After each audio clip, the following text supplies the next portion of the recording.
Welcome back to the Storymoders podcast. My name is Robert. That's it. It's just me right now. Mike he told me what he was doing. He's in a hot tub. He's having a good hot tub time. So I'm solo tonight. Welcome in, friends. Welcome in, listeners, viewers over on YouTube, listeners on Spotify. It's where people listen to podcasts a lot of. Turns out it's pretty big podcast space. But I just realized that I started this with just probably a good 5-10 seconds of silence. So that's going to be really good for the audio portion. Going to be a bit laid back today. Not a lot of preamble because it's just me. And just going to be talking about what I played most recently, which is Assassin's Creed. I forgot the name of the series. Assassin's Creed Black Flag Resynced. I played through the entire thing. I don't think I'm going to go get all the achievements. I actually have like 9 left, but the legendary ship battles are just a pain in my ass. Yeah, I just wanted to spend this week just talking about some Black Flag Resynced and just maybe some overall thoughts on single-player games because I love them. For longtime viewers / listeners, you'll probably be aware that I'm not the biggest multiplayer fan. That's a weird thing. I just don't really get into multiplayer games like a lot of people. Call of Duty, Fortnite, Marathon now, Concord, High Guard, Gotham City Imposters. These games are just not really... Actually, no, Gotham City Imposters was pretty dope. I actually enjoyed that one. That was a fun one. Anyway, yeah, so I'm not big on the multiplayer thing. I love hanging out with my friends. I play a little bit of this and that here and there, but for the most part, I'm a single-player guy. And what I like is just big single-player story-driven games. And this last... when did that come out? Like 2 weeks ago? It's been just nothing but Assassin's Creed Black Flag Resynced. Except for like the few hours that I played right before I started Resynced of Shadows, because they added some content that's just like goes directly into the Resynced stuff. It's all based on the Animus stuff that I know a lot of people do not enjoy in Assassin's Creed. A lot of people just want it to be the historical assassin simulator, which totally fine. I love the real world storyline. I like the futuristic. I like the proto-humans, the creators of the Isu, all that fun stuff. It's a whole convoluted storyline in Assassin's Creed, and I dig it. Even if I don't like actually playing a majority of the games in the series. Anything pre-Assassin's Creed Origins, not for me. But Resynced, Black Flag Resynced, is the remake of Assassin's Creed Black Flag, which, if I'm correct, originally came out in 1994 for the Sega Master System, and also for the Nintendo Switch. So it was a 94 game. It was one of the first Switch games, actually. The original Black Flag was. And yeah, my first time playing it was probably about a year. I think it was just last year. It was either earlier this year or last year. It was when the rumors were going around that we were getting a remake, and I was like, you know what? I've been digging Assassin's Creeds. I like I said, the last 4, and then I have Mirage. I'm 20 minutes into it, and I'm like, yeah, this feels good. But I've gone back to try to play some of the older titles to see if maybe, now that I'm more of a fan of the series, if I'll get over the control scheme and everything. And the answer is no. No, I didn't.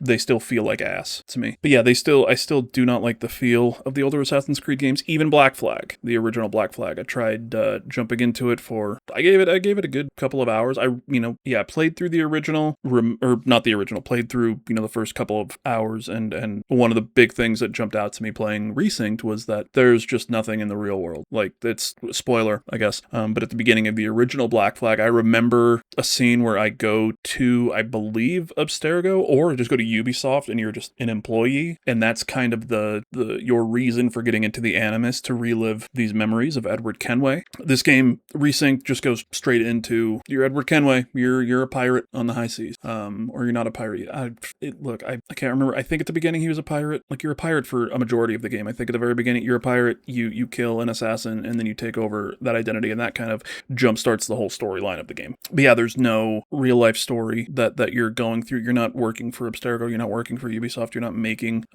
Devils of the Caribbean. There's also a lot of like Animus entries that are really confusing to me on the timeline and everything. I don't know when the fuck this game actually takes place outside in the real world part of the game, because as far as I know, it doesn't tell you. I may have missed something.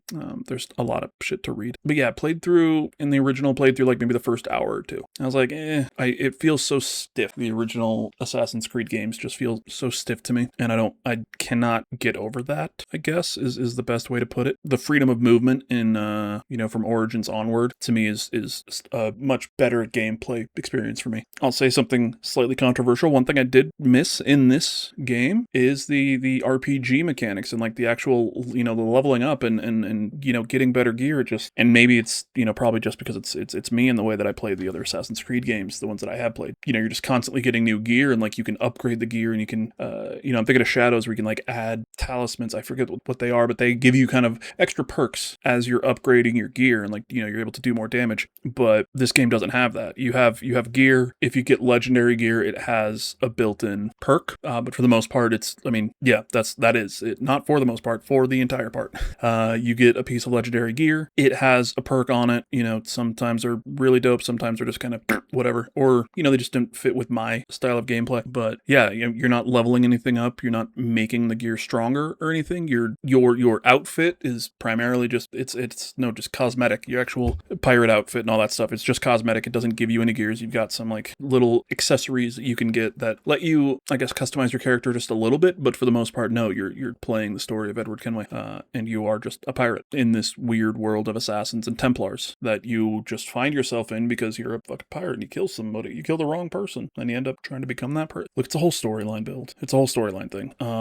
Dr. Pepper Zero tonight. Yeah, so the original did not do it for me. I've tried jumping back into that. I tried jumping back into, I think, Syndicate. I think that's the one that's like in Victorian England. And that one felt a little better, but still felt a bit stiff. And I was like, these older ones are not for me. I'm going to read about the stories, and I like, the backstory and everything, and the like I said, the real life, the Isu storyline, all that fun stuff. Even if it did get a bit too much in Valhalla with the whole Norse gods thing, and yeah. But Resynced. Let's talk Resynced. Let's talk Assassin's Creed Black Flag Resynced. As my first real time playing through the game. It feels great, looks phenomenal. For the most part, plays great. I mean, there's always a couple of issues. It's always any sort of gameplay issues that I had with it were primarily due to it being a video game, which I know sounds weird. Let me explain. There are so many times, well, not so many. There are a few times where I'd be running, and I'm like, oh, I'm going to go this way, and that's where, this way is where my goal is. So I'm running this way, and I'm going to do the free running thing. I'm going to jump over this, blah, blah, blah, blah, blah. And then kind of just forgetting that I am actually, controlling this person and maybe not paying attention to exactly where the camera is, because I know where I want to go and the camera's not pointing that way. But then because of where the camera's looking and how I'm holding the controller, it's like, oh, you don't want to jump onto this next post. You want to jump off and into the water. And it's like, God damn it.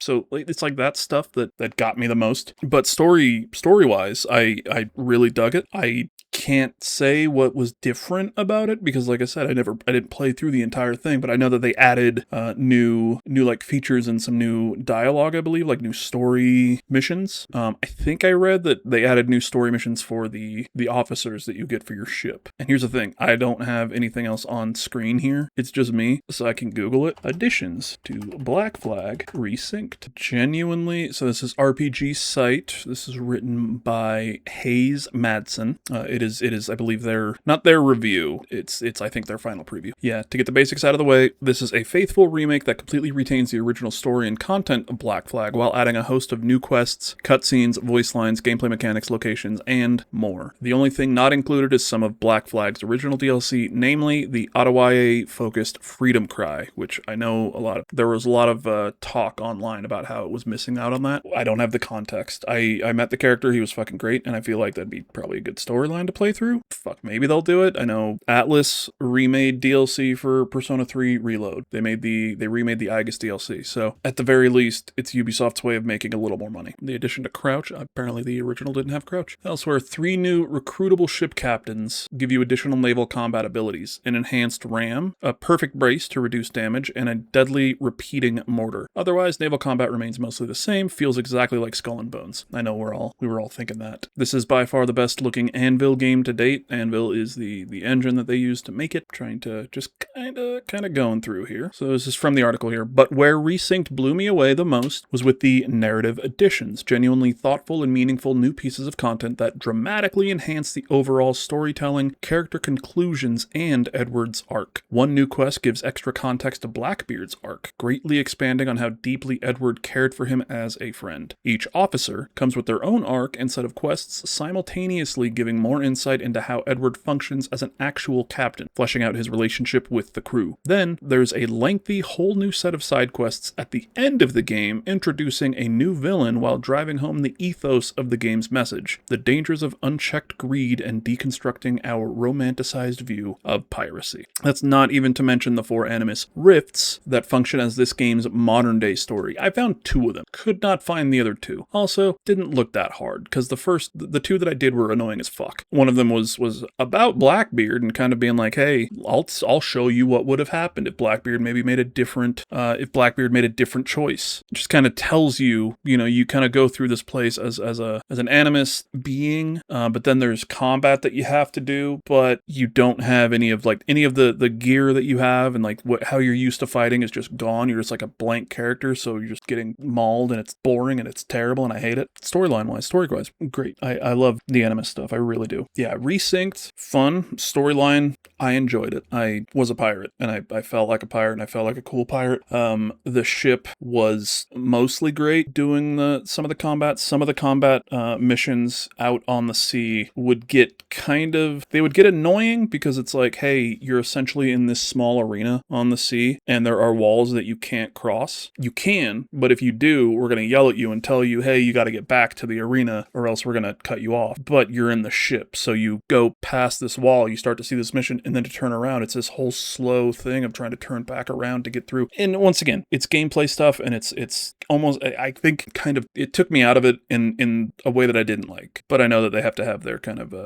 limitation that you want to do. They're like, hey, we're telling you a story, you're doing this. Yeah, I get that, but at times it just got, there were a few ship battles where I was just like, I have to stay right here, and I'm just a sitting duck, because it feels like if I move anywhere, then I'm going out of bounds, and then the other ships are just too far away, and then I'm trying to follow them, and it was a whole thing. For the most part, they're like ship battles, great. The legendary battle I defeated one legendary ship, and that fight was tough, mostly because I'm shit at aiming, and awful at bracing. But I defeated one. It's good enough for me. But I'm not going to get that achievement where you defeat all, because that's a step too far. That's 5 steps too far. It's too much. There's 4 other ships. There's 3 battles, 4 other ships. One's against 2 ships. Like, I fucking struggled my way through 1 ship. I'm not doing 2. I don't know who I'm arguing with. It's just me. There's also some story bits in there that it felt like, and get in the comments and let me know, but it felt like some of the story beats were rushed, because that was probably in the original, there was probably like something in between that was happening in the real world. So it was, you would do this thing I'm assuming, once again, like you would do something in the real world with this Abstergo, and there's a big real life story bit, and then you'd come in here for this smaller bit of the main story, and then you'd go back to the Abstergo thing. And there were a few times playing through this where it just felt like, now we're here, and I'm going to do one thing, and then it's, hey, it's 5 months in the future, and now we're here, and everything is back to normal, or not back to normal, or something. And there were a few of those that, like I said, maybe it wasn't like that in the original, but it just felt like there was something missing there to kind of lead me from one bit of the story to the specific kind of, not side quests, but detours. That's a good word for it. Thanks, me. Good job. But to take me on these little detours and stuff of the main story, that it was a bit jarring as someone just playing a video game, playing a single player game. But for the most part, I felt like the story flowed well. I played the game the way that I like to play single player games for the most part, and especially, RPGs, which this is not an RPG, but it's, an open world game. I guess I would probably say open world instead of RPG, where once you get to a certain chapter and you have your ship, and then you're just able to travel almost pretty much anywhere on the map. There's areas that are marked as hard, medium difficulty, all that stuff, but it's more of just, once you get your ship upgraded, you're probably fine. And once I was able to just kind of sail freely all around, I don't think I touched a main story mission for 3 or 4 days. At least 20 hours of gameplay, because I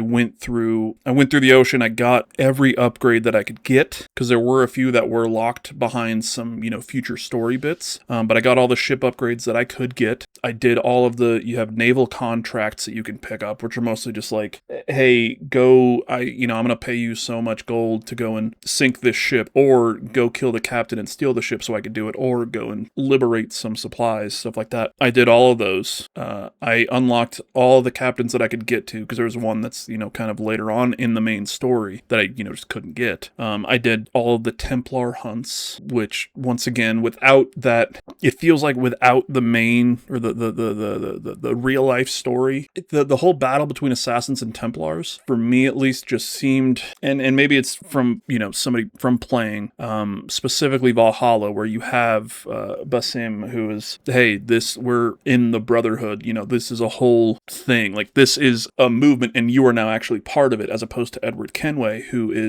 literally just, backs into it, and then is like, oh, well, shit, I made all these problems, I'm gonna just go fix these problems, and he never really feels like, cool, you are in the Assassin Brotherhood. And whether or not the real life story with, like, fucking ancestors and all that shit would have helped, I don't know. But yeah, I went through, did all of the naval stuff, did all of the other missions. I hit up all of the different islands that I could, get to. There were a few that just don't show up until later on in the actual story. I got all the forts, because you can get forts, and then you use those as, like, they're out on the sea, and you use those as, like, fast travel points, and you get things for them, and you get a lot of gold for taking over a fort. There are 11 forts in the game. 10 of them are out in the world. One of them you can only get during a story mission that's super early on in the game that shows you, hey, here's a fort. This is what you do with a fort. You take it over. So I had taken over all 10 forts before doing that 11th one in the main story. So it was that, if you've played an open world game like this before, and you kind of go and level up your character a bit and then go back to the main story, it's teaching you to do the thing that you've now done 10 times. It's teaching you, oh, you've got cannons off the side of your ship. Maybe you can use those to take down this fort. You've got a mortar. Maybe you can use this to take down this fort. And I had done it 10 times already, and I'd taken over all the other forts, and I'm like, yeah, I think I got it.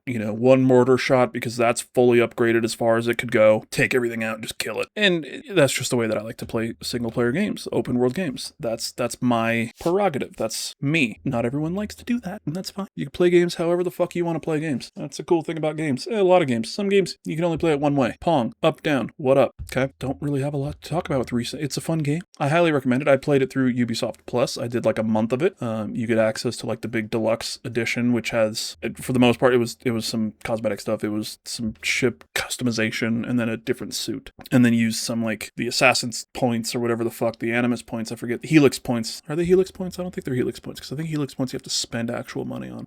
Whatever the currency that you get in the game that you can get for unlockables, and I unlocked Naoe's katanas from Assassin's Creed Shadows, and I bought it's again all in-game currency, no real money, but I bought the I think it was Ezio's robes that are like the very classic Assassin's Creed white and red robe set. Edward was running around in that for a good amount of time in the game.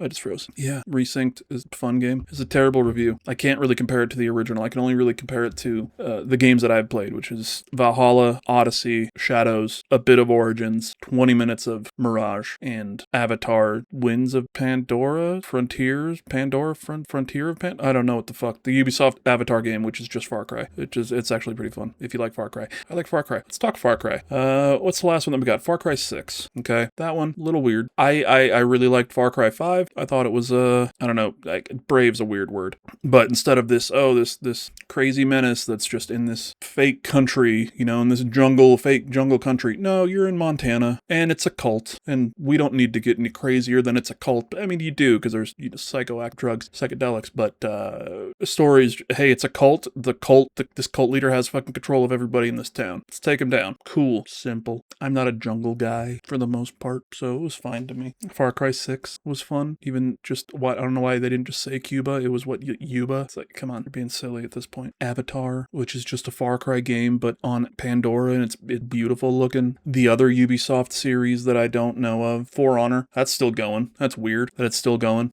It's fun. I remember playing For Honor when it first came out, and I had a good time, and now I feel like I'm literally 8 years behind, and would have no idea what the fuck is going on. Skull and Bones, still happening. They're still putting new shit into that game. There's a dedicated Skull and Bones community, not the Skull and Bones Society. That's a different can of worms. But the Skull and Bones community, they love their game. They love doing that stuff. As a Fallout 76 player, I can't really give anyone shit for that. All of these games that I'm talking about right now, all have something in common. common. Not just that they're made by Ubisoft, but they're all single-player games, and I am a single-player gamer. I guess that's a way to say it. I prefer a great storyline in a single-player game where I don't have to, worry about trying to get with people to play it at the same time.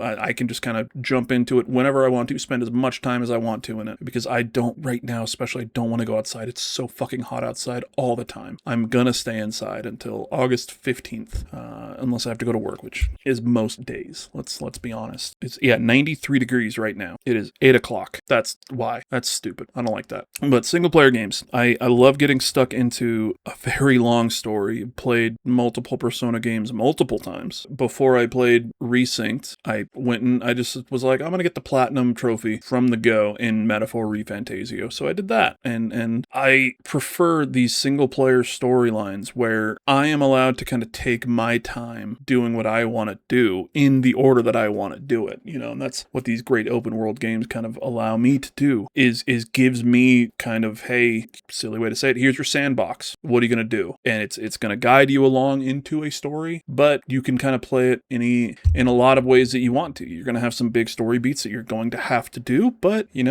Assassin's Creed, hey, let's go ahead and we need to assassinate this target. Okay, they're at a party. What do you want to do? Do you want to sneak through the party? Do you want to use your stealth? Do you want to do all that stuff? Or do you just want to fucking go into the party and just kill everybody, kill your target, and then just run away until you're clear? You can kind of do it both ways. You can kind of do whatever you want to as an assassin, or as a not assassin, Edward Kenway. I'm really curious now, though, as to what the new quest is with the new villain. And I'm aware this is not going to be a very fun episode for people to listen to and or watch. Sorry, they can't all be winners. How to access Black Flag Resynced's new content in order. First off, combat and stealth. A new blunderbuss-wielding enemy. You didn't have to do that, Ubisoft. That fucker sucks. The ability to crouch anywhere by pressing X and a visibility meter. You can perform heavy strikes. All right, there are now trinkets. That's the word that I was thinking of. You can equip with unique buffs. For example, finding all Mayan stones now also gives you a trinket that absorbs gunfire, as well as the Mayan armor that it gives you. You can't pick up enemy weapons, no more hidden blade combat beyond finishers, no more fail conditions for stealth missions if you are found, which is mostly correct. There's one mission where if you're found, they'll shoot you and you just die in one hit and you gotta redo it over and over again. And there's 3 new officer quests, we talked about that. Secondary firing modes for ship weapons. That's legendary ships are tougher and respawn over time. Great. New sea shanties. You get the rope dart. Apparently that's new. So that rope dart was not in the original. Had a good time with it. You fucking use it to scorpion people, get over here, and then you kick them down. It's great, yeah. A bunch of quests. All right, here we go. Hopefully this isn't big spoilers for the original game, because maybe this character's already there, but the butler Bernard, once you get to Inagua, Great Inagua, the guy who is the butler of the mansion is like, hey, help me find art pieces, and that's a mission. 2 new officer quests, we talked about that. Rift and Animus projects, yep, did that one. 2 new pets, I got a cat and a monkey. Okay, so this is all fucking new. I guess spoilers if you've played the original and you haven't played Resynced yet. I'm not going to go into details on what on exactly what they are, but there are missions after a certain point in the game to find a certain character's buried treasure. Maybe it's a very famous pirate that you're already talking to in the game. Yeah, which I very much enjoyed that little side quest, that little jaunt. Oh yeah, cool. And that is there's 2 kind of with those characters, with that character and another one. And then okay, so that entire new chapter, it's a new chapter called A World Without Gold, and it seems to be like this is kind of after you're done with the main story, there's a whole chapter with this is the additional enemy and the additional villain that they talk about, which apparently this guy was not in the original game. And I just don't want to read out names too much, but apparently, yeah, these few missions here at the end were added into the game. I did not know that. Cool. That's fun to learn. Treasure maps are there. You got data fragments, all that fun stuff. Resynced is a good time. I'd recommend it. If you like if you're a fan of the RPG games of Assassin's Creed, I would recommend it as someone who really digs those ones but could not grasp the gameplay of the originals. I would highly recommend this. If the first one didn't catch you because of the control scheme, try out this one if you can. I wouldn't drop $50 on it if you have no interest in it, or especially if you don't like the older Assassin's Creed or the newer Assassin's Creed games. I probably wouldn't recommend it. it. Story-wise, great. What else should we talk about? Started playing NCAA football, college football 26, because it was on Game Pass. Made a student athlete. Went to University of Utah as a quarterback, as a star quarterback. We won the national championship my first year. Second year, I'm breaking records with yardage and touchdown passes thrown. I'm apparently the 7th best quarterback in the nation, even though I have better stats than every other quarterback in the nation. I don't know what sort of thing they're looking at for that. I just want my guy to win the Heisman and then transfer that character over to Madden and get drafted, I don't know, by the fucking Raiders. I don't know. Who's the worst team in the NFL right now? Is it the Raiders? Did they make the playoffs? I don't think it's the Seahawks just won the Super Bowl, right? Seahawks and Patriots won the Super Bowl, I think. The Chargers, the Los Angeles Chargers. This is sports talk. But that is, I do like that aspect of the college football game. You can make your character in the single player storyline there. It's called Road to Glory. You can make a player. You can go through your senior year of high school, and you're just kind of playing. You're not playing full games. You're just kind of doing moments, and that will raise or lower your kind of ranking in the nation. And you get different scholarship offers depending on how well or how shit you do. So I had scholarship offers from everywhere because I have the game on easy and I turn the sliders down. I just want to be the best. So I had scholarship offers from everywhere, and some of them were crap schools, but whatever. I almost went to Boston College because it was an option, and it was an option that was like, we're gonna make you the starter, and I was like, yeah, I'm gonna just go to the University of Utah where I was gonna be the second string, and then by the time once the season started, I was the starting quarterback anyway. So cool. I remember playing those games on the PS2 back, before the big hiatus, but I loved making the character and like making my player in college football, playing a few seasons, winning the Heisman, winning national. Well, at that point, I don't think if you're on the University of Utah, you weren't going to play for the national championship because it doesn't matter how fucking good you were. There's 2 teams that were playing for it every year. But now with the whole playoffs, that's whatever. And then taking that character and all of that history and having them get drafted in Madden. Back in the day, that was like the coolest fucking thing to me. I don't even watch American football. I don't watch college football. I don't watch NFL outside of the Super Bowl every other year or so. But just that idea of, oh shit, I've got this character,